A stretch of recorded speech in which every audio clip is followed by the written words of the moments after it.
بڑے لوگ بڑی گاڑیوں والے وہ پیٹرول پہ بحث کرتے ہیں. چھوٹا غریب آدمی پیٹرول پہ بحث نہیں کرتا, اس کا پیٹرول سے لینا دینا کچھ نہیں. وہ تو اس بات پہ بحث کرتا ہے کہ یار بس کا کرایہ فی سواری 5 روپے بڑھ گیا ہے, روز دکان پہ جانا ہوتا ہے. اس کا تعلق اور چیز سے ہے. اللہ کرے آپ کو سمجھ آئے میری بات. یہ 15-20% طبقہ ہوتا ہے جو بڑی بڑی باتیں کرتا ہے اکانومی کی اور فلاں فلاں فلاں. آپ لمبی بات کر رہے ہیں. یہاں تو مسئلہ اس بندے کا ہے جس نے صبح روز 25 روپے جانے کے دینے ہیں, 25 روپے اس پر بوجھ پڑتا ہے, اس کا بجٹ متاثر ہوتا ہے, اس کو دشواری ہوتی ہے. تکلیف اس گھر میں ہوتی ہے جس میں رات کو بیوی اپنے شوہر سے کہتی ہے کہ میرا دل نہیں کرتا آپ کو تکلیف دوں, اور صبح جب بچوں نے جانا ہے نا اسکول, کالج, مدرسہ, تو ان کے پراٹھے پکانے کے لیے گھی کوئی نہیں میرے پاس.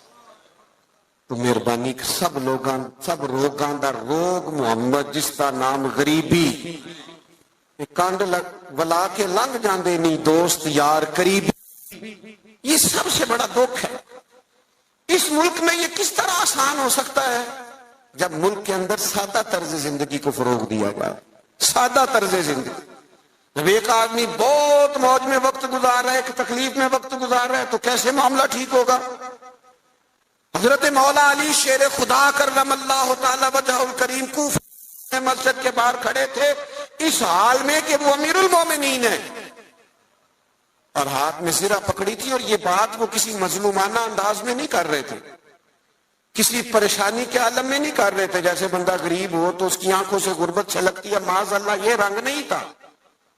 بلکہ وہ باہر کھڑے ہیں اور بڑے وقار کے ساتھ کہہ رہے ہیں یار یہ میری زرہ کو بندہ خرید لے, میرا طعمت زیادہ پرانا ہو گیا ہے, اگر نئے خریدنے کے پیسے ہوتے تو میں زرہ نہ بیچتا. یہ کو بندہ لے لے مجھ سے, یہ لے لے. سادہ طرز زندگی, یہ سمجھے. یہ صحابہ اور اہل بیت کی شان ہے.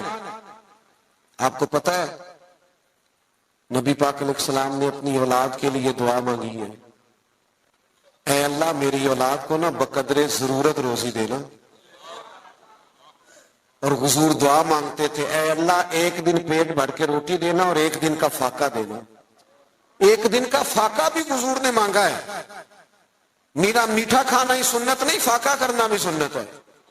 اس پر بھی توجہ کریں. یہ بھی حضور نے دعا مانگی. یہ بھی مانگ کے دیکھے کوئی اپنے لیے, یہ بھی حضور نے مانگی. مہینہ مہینہ چولہا نہیں جلا سیدہ فاطمہ کے گھر میں, مہینہ مہینہ. یہ ہمارے بچے نہیں میدانوں میں جہاد کر سکتے. وہ کیسے جہاد کریں گے جن کا ٹیشو پیپر کوئی اٹھاتا ہے, جن کی گاڑی کا دروازہ کوئی کھولتا ہے, وہ میدان میں کیسے نکلیں گے؟ سیدہ پاک کی اولاد پاک نے میدان میں ڈٹ کے مقابلہ کیوں کیا؟ اس لیے کہ ان کی اماں نے مہینہ مہینہ کھجور سرکے پہ گزارا کرنا سکھایا ہوا تھا. ان کی ماں نے سکھایا تھا 3 دن روزے رکھنے, اور کھجور پانی سے سحری, کھجور پانی سے افطار.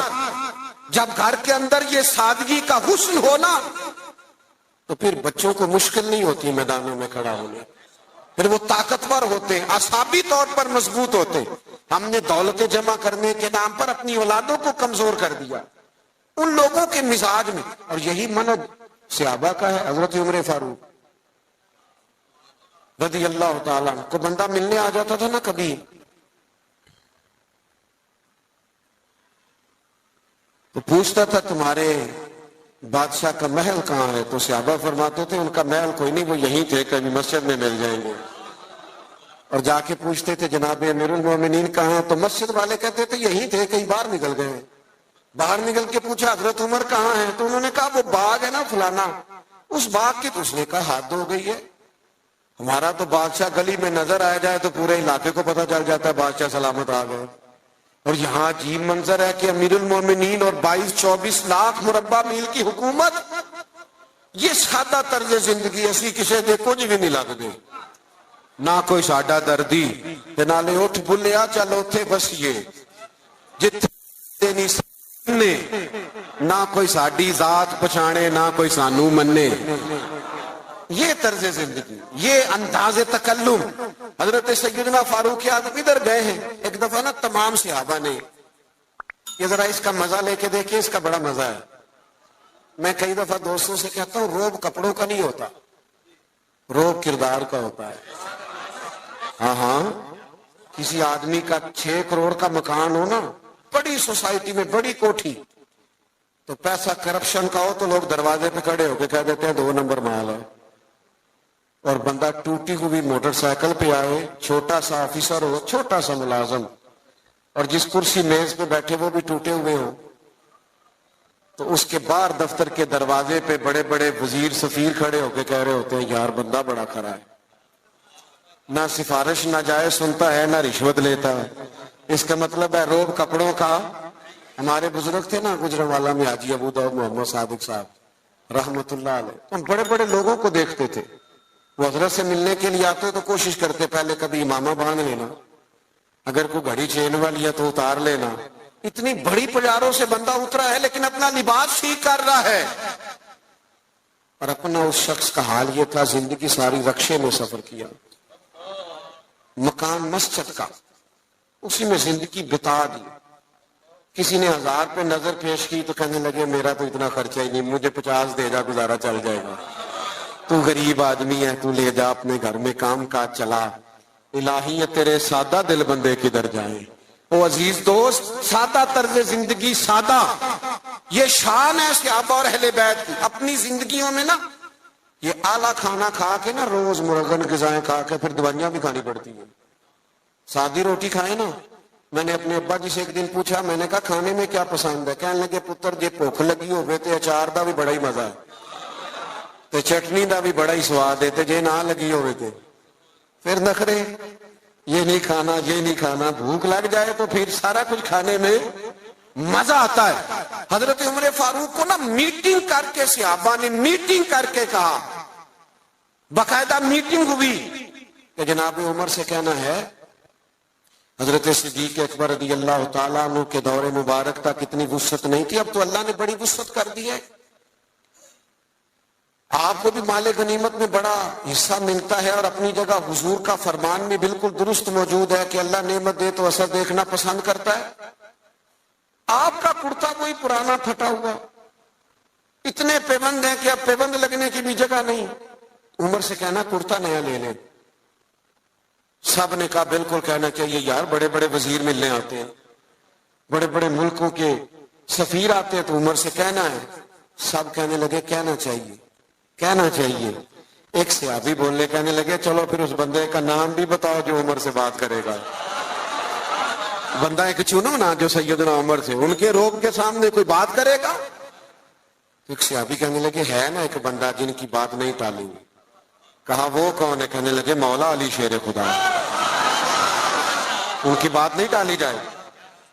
حضرت علی سے گزارش کی آپ مہربانی کریں، حضرت عمر سے کہیں۔ جناب علی کہنے لگے بات تمہاری ٹھیک ہے، کرتا نیا لینا بھی چاہیے، اور اللہ نعمت دے تو اثر دیکھنا پسند کرتا ہے، اور عمر سے کہنا بھی چاہیے، یہ بھی ٹھیک ہے، میں کہوں گا تو عمر مان لیں گے، لیکن چونکہ میں ہم راز ہوں، میں طبیعت جانتا ہوں، میں کہوں گا تو مان لیں گے، پر یہ والی بات میں نے بھی کوئی نہیں کرنی، کوئی اور کہو تو کرا دیتا ہوں، یہ والی نہیں میں نے کرنی۔ کہا پھر کوئی رستہ ہی بتا دیں۔ تو حضرت علی کے پاس رستے تو سارے ہیں نا، جانتے تو سارے ہیں نا، وہ باب مدینہ العلم ہے۔ حضرت مولا علی کہنے لگے رستہ ہے نا، سیدہ عائشہ صدیقہ، وہ ماں ہے نا مومنوں کی، تو ماں کی بات ٹالی نہیں جا سکتی، ماں تو ماں ہوتی ہے۔ سیدہ عائشہ صدیقہ رضی اللہ تعالیٰ عنہ سے کہا آپ کہیے، تو سیدہ فرمانے لگی ٹھیک ہے، فوراً حکم دیا جناب عمر آئیں۔ انہوں نے بھی چند منٹ بھی نہیں لیے، فوراً حاضر ہوئے۔ ہر جگہ پہ نا بحث نہیں کرنی چاہیے، کچھ جگہ غلامی بھی کرنی چاہیے، چپ کر کے بھی مان لینی چاہیے۔ سانو قید سجن دا گہنا ہے، او جینجے رکھے اونج رہنا ہے، کبھی مان لینا چاہیے چپ کر۔ حضرت عمر دوڑے گئے، اماں جی میں حاضر ہوں۔ کہا امیر المومنین نے ایک بات کر لی، آپ حکم کریں۔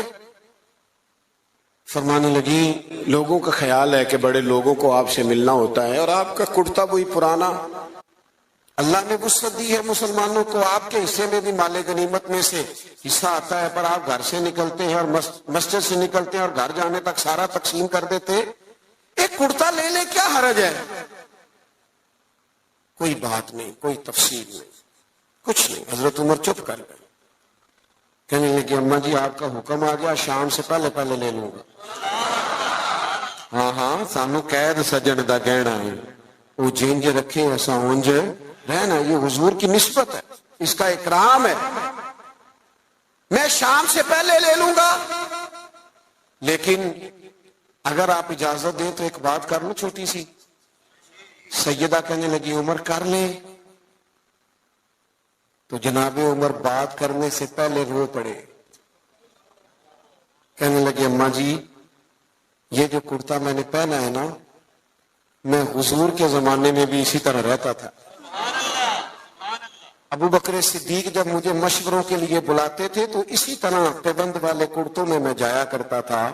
آپ حکم کریں گی تو شام سے پہلے پہلے لے لوں گا، لیکن میں اسی طرح رہتا تھا، اور اس طرز زندگی میں مجھے قرار ہے۔ تھوڑی دیر سناٹا چھا گیا، جواب کوئی نہ آیا۔ جب جناب عمر نے توجہ کی تو سیدہ عائشہ کے رونے کی آواز آ رہی۔ تھوڑی دیر کے بعد فرمانے لگی عمر جو صحابہ نے کہا وہ بھی ٹھیک تھا، لیکن جو آپ کہہ رہے ہیں وہ تو بالکل ہی ٹھیک ہے۔ آپ اپنے حساب سے جیئے، ایک تو آپس میں محبت احترام، اور دوسرا طرز زندگی سادہ، اور تیسرا آپ ساری کتابیں پڑھ لیں، سیدہ فاطمہ، مولا علی، حسنین کریمین علیہم رضوان کی سیرت پر ساری کتابیں، ہر کتاب میں لکھا ہوگا کہ گھر میں مہینہ مہینہ چولہا نہیں جلا، روٹی نہیں پکی، ہر کتاب میں لکھا ہوگا۔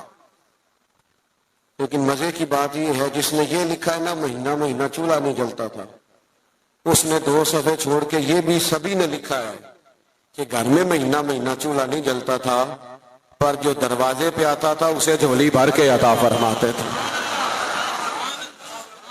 مالا والے سخی نہیں ہوں گے کہ سخیاں کل مال نہیں ہوں، مالا والے سارے نہیں، کچھ ہوتے بھی ہیں اللہ ماشاءاللہ، مالا والے سخی نہیں ہوں، سخیاں کل مال نہیں ہوں۔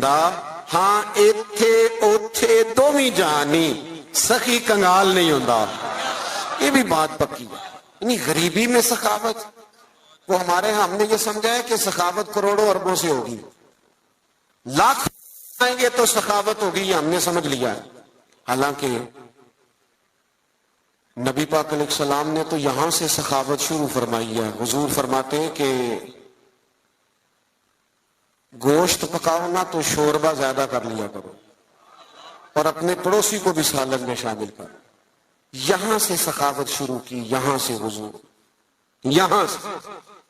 آپ غور کریں صحابہ اور اہل بیت کی زندگیوں پر کہ ان کا طرز زندگی سخاوت کے معاملے میں کیا ہے۔ بڑا کم ہوتا ہے سگے بھائی کو لوگ دینے میں کتراتے، لیکن جب ہجرت کر کے مہاجرین مدینے آئے تھے نا تو انصار نے چلتے کاروبار آدھے آدھے دے دیے تھے۔ یہ باتیں کرنی آسان ہے، لیکن کسی کو اپنا گھر، اپنے بچوں میں لوگ گھر تقسیم کرتے ہیں نا، دیوار میں دیوار نکلتی ہے تو روتے ہیں میرا گھر بٹ گیا ہے۔ اپنے بچوں میں بانٹتے وقت لوگ رو پڑتے ہیں۔ میرے دوستوں صحابہ نے تو آپس میں بانٹ دیا۔ میں بس بات ختم کرنے لگا ہوں۔ امام حسین رضی اللہ تعالیٰ عنہ گھر میں تھے، دروازے پہ دستک ہوئی، آپ نے صاحبزادے سے کہا دیکھنا کون ہے؟ عرض گزار ہوئے حضور ایک بھکاری ہے، فقیر ہے، مانگنے والا آیا۔ 600 یا 800 دینار پڑے تھے گھر میں۔ ہم نہ مانگنے والے کے لیے وہ نوٹ رکھا ہوتا ہے ہم نے جو بچہ بھی کوئی نہیں لیتا، ایک مانگنے والے کے لیے، ایک مسجد کی ٹوپی میں ڈالنے کے لیے، سب سے چھوٹا رکھا ہوتا ہے۔ کہا حضور وہ آیا ہے، تو 600 یا 800 دینار پڑے تھے۔ امام حسین اٹھ کے باہر تشریف لے گئے، وہ سارے کے سارے دینار فقیر کی جھولی میں ڈالے اور ڈھال کے فرمانے لگے پتہ نہیں تھا آپ نے آنا ہے، ورنہ میں کو بندوبست کر کے رکھتا ہے۔ یہ دیکھو خود بھیک دے خود ہی کہیں منگتے کا بھلا ہے، منگتے کا۔ ایک تو ان کا احترام تھا آپس میں، ایک یہ کہ انہوں نے طرز زندگی سادہ، یہ جو فقیری ہے نا یہ حضور کی مجبوری نہیں، یہ نبی پاک کی پسند ہے۔ فقر اختیاری ہے رسول پاک کا، حضور کی پسند ہے سادہ ہے۔ اور تیسری بات یہ کہ سخاوت کرنا، دوسروں کا خیال رکھنا۔ ایک بات سن لیں اور میں اپنی بات کو ختم کروں۔ 9-10 محرم کی درمیانی رات تھی، عمر ابن سعد نے آ کے امام علی مقام سے کہا 2 ہی باتیں ہیں، یا بیعت یزید کریں یا صبح جنگ کے لیے تیار ہو جائیں۔ تو امام فرمانے لگے ایک رات ٹھہر جاؤ، صبح بتا دوں گا۔ وہ چلا گیا، اس نے کہا ٹھیک ہے۔ حضرت عباس آئے، حضرت عباس رضی اللہ تعالیٰ عنہ عرض گزار ہوئے، بھائی جان میرے آقا، فیصلہ آپ کا مجھے پتا ہے صبح کیا ہونا ہے، فیصلہ ابھی بھی یہی ہے اور صبح بھی یہی ہے کہ آپ نے بیعت تو کرنی نہیں، ہونی تو جنگ ہے، تو آپ ایک رات کا آپ نے کہہ دیا، یہ عجیب سے لوگ ہیں، پتہ نہیں کیا سوچیں گے۔ تو امام حسین فرمانے لگے عباس تیرا کیا خیال ہے، میں نے سوچنے کے لیے ٹائم لیا ہے۔ کہ حضور پھر کس لیے لیا ہے؟ فرمانے لگے عباس یہ جملہ یاد رکھنا، کہنے لگے عباس تجھے پتا ہے نا کہ حسین کو سجدوں سے بڑا پیار ہے، سجدوں سے پیار ہے۔ فرمایا ایک رات اس لیے لی ہے کہ ذرا رج کے اپنے رب کو سجدہ تو کر لیں۔ تو 4 باتیں آج کی نشست میں، ایک تو ان کا احترام، قرآن نے کہہ دیا رحماء بینہم، اور دوسری بات یہ کہ ان سے زندگی گزارنا سیکھیں، سادہ ہو جائیں، اور تیسری بات یہ کہ اپنے بھائیوں کا یہ غریب جو ہوتے ہیں نا، یہ سیانے نہیں ہوتے، کیونکہ سیانے ہونے کے لیے بھی پیسوں کی ضرورت ہوتی ہے۔ جدے گھر دانے وہ دے، غریب سیانے نہیں ہوتے، اس لیے غریبوں کے لوگ شکوے بھی زیادہ کرتے ہیں۔ سیانے کیوں نہیں ہوتے؟ آپ نہیں سیانے پھر بھی پیار کریں، ان سے محبت کریں، ان کے حق میں اپنے دلوں کو نرم کریں۔ اور تیسری بات یہ کہ اپنے دوستوں کو، اپنے رشتہ داروں کو ضرور صلہ رحمی سے نوازیں۔ اور چوتھی بات یہ کہ سجدے کا، عبادت کا ذوق پیدا کریں۔ اچھا نہیں لگتا بزم میں تیزی سے آنا اور چلے جانا، لیکن ہم مجبور لوگ ہیں، ہم ایک جگہ پہنچ رہے ہوتے ہیں تو دوسری جگہ سے فون آ رہے ہوتے ہیں، وہ یہ بھی نہیں پوچھتے نکلے ہو کہ نہیں، وہ پوچھتے ہیں پہنچے کتنے ہو۔ تو یہ اسی محبت میں یہ ٹائم سیٹ ہو گیا تھا۔ پروگرام آگے چلے گا نہیں؟ محفل ابھی چلے گی نا محفل؟ سید صاحب قبلہ موجود ہے۔ ایک بات اپنے ذہن میں اچھی طرح رکھیں، محفلیں سرکار کی ہیں، بندے آتے جاتے رہتے ہیں، میں دیانتداری سے کہہ رہا ہوں آپ کو، اور پہلے بھی کہہ چکا ہوں پھر کہتا ہوں، ہم نظریات کے قائل ہیں، شخصیات کے قائل ہیں۔ قطعاً محفل کا ماحول آپ خراب نہ کریں۔